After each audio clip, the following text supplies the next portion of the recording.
So Jane, what brings you to this conference?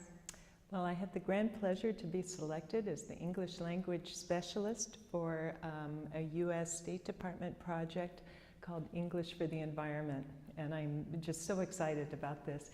It's a 5-country tour. Okay. I just finished a week in Albania. Oh, great. Where I gave model lessons to students. I held teacher workshops in 5 different cities, and did a model lesson for a high school as well. Now I'm in Budapest for a little over a week, and then next I'll be going to Poland, and then Estonia and Slovakia. And always it's with the idea of integrating issues related to the environment in the English classes. Okay. And related to this, at the conference, you're also doing a workshop and Yes. a plenary talk, right? Yes, yes. The workshop, I'm talking on a number of ideas in terms of content and methodology that teachers could use to green their classes, issues related to the environment. And if teachers want a resource, I created a blog which I really set up like a great. website. Yes. The address is greenteaching.edublogs, edublogs.org. So greenteaching.edublogs.org. And if you go to this, you'll see at the top I have about 10 different pages, static pages. So you click on one. There's one on activities and projects that teachers could do in the classroom. There's one on biodiversity. That leads teachers to a lot of different sites related to biodiversity, videos, sometimes they're lesson plans.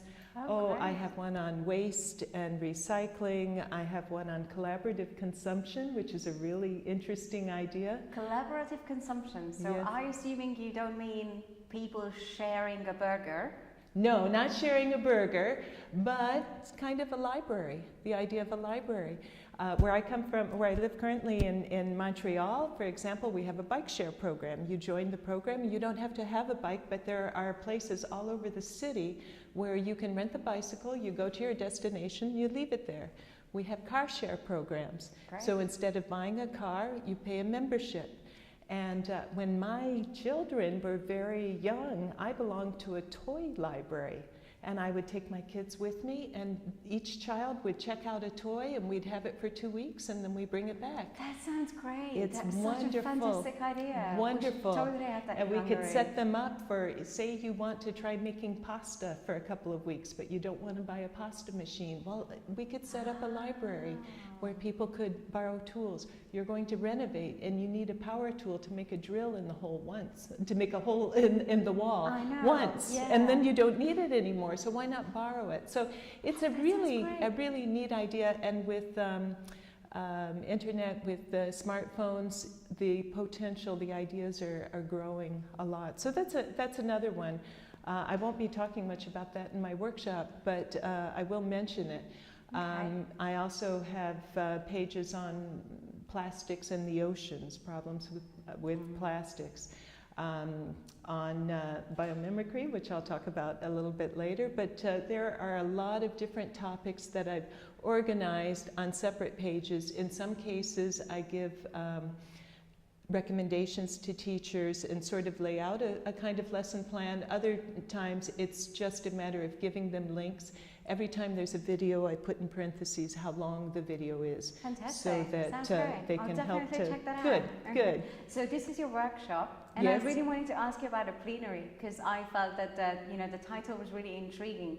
So I know there's lotus leaves, there is woodpeckers, and there's honeybees, and you describe all of them as agents of change. Is that right? That's right. Since the Industrial Revolution, we've been using nature for resources. We extract things from nature, we use it, and we have a problem with climate change now. We need to find a new model. We need to find a new way of doing things. Fortunately, we have thousands, if not millions, of mentors out there, because nature has been dealing with design challenges for 3.8 billion years. And in nature, if a design doesn't work, they pay the ultimate price. The species goes extinct. So Lotus leaves.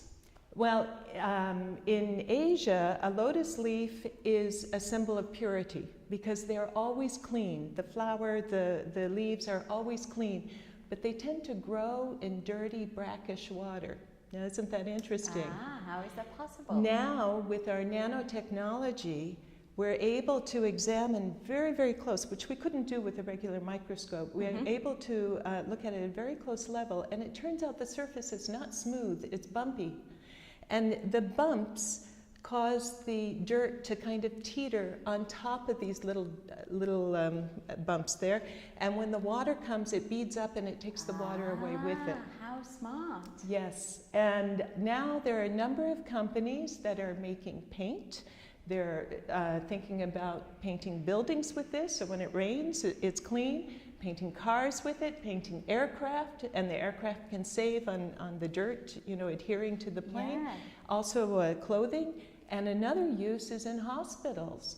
There are hospitals now, some of them are investigating making counters with the structure, imitating the structure of a lotus leaf, so they don't need to use so many toxic chemicals to clean it. Great. It's really interesting. Woodpeckers? Well, a woodpecker bangs his head constantly against the tree trying to get insects, but a woodpecker never gets a brain concussion.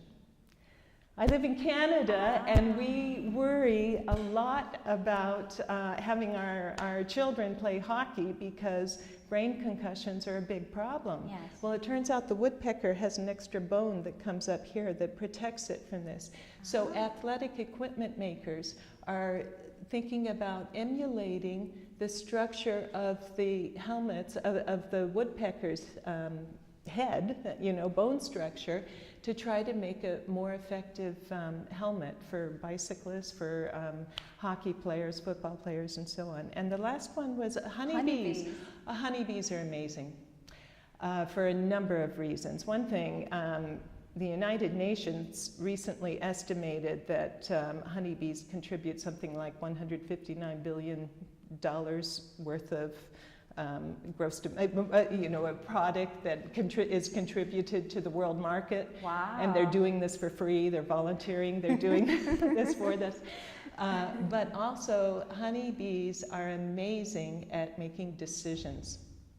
Okay. When a swarm of bees, when the swarm gets too populated and it's time for to establish another hive, they will send scouts out to go and find possible sites.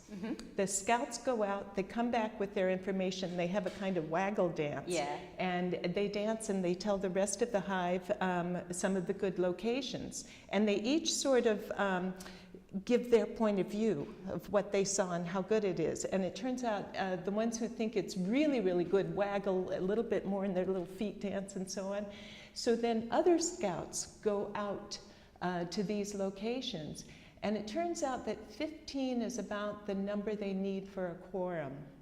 Okay. And when there get to be, the decision making is made at the potential nest site, not back at the original hive. Okay. And when there are about 15 of them that are waggling around at one of the potential sites, then the others come back and tell them, okay, we've got a site, that's where it's going to be. And then they go and set up the hive. And scientists who come in and look at this, they say, you know, they always make the right decision. So we're learning from them. We're learning that with common values, with accepting different points of view, with going out and searching and coming back with this information, that they are doing wonderful things in the way of decision making. Sounds that could help them. fascinating. It is so fascinating. And the thing is, you know, with 3.8 billion years, there's no landfill for nature's waste. Yeah. Nature finds a way to recycle, to repurpose, to upcycle every bit of waste. And we can be looking at this in terms of systems, in design. It's really, really fascinating. So I can't wait to talk about it more tomorrow at the plenary. And for people who can't be here with us tomorrow, but maybe they're watching this, you know, on Saturday or Sunday. So you said you're on a tour, and currently you're in Hungary. So where can they meet you next week? I'll be in Budapest on Wednesday. Okay. And great. I'm also going to be in Pécs, in Eger, and Debrecen. Okay. Yes. Okay. All right. Yes. So Budapest on Wednesday. That's the 8th of October. Yes. I think. Yes. George and I already talked about it. So there's going to be an event at a primary school that is closed for, well, it's for the people who work there, and an American Corner event, a teacher training event, and that is open to everybody. Yes. Is that right? Okay. So if people got excited by the things that you were talking about, then that's where they can find out more. Right. Yeah. Right. Okay. Well, thank you for telling us all that, and I'm really looking forward to your plenary talk tomorrow and your workshop today? No, the workshop's That's also tomorrow before okay. the plenary, and I won't be talking about biomimicry because I'm saving that for the plenary because it's so exciting. You're just enjoying the day. You bet and I am. giving us an interview. That's Thank you right. very much. Thank you. Thank you. It's a pleasure.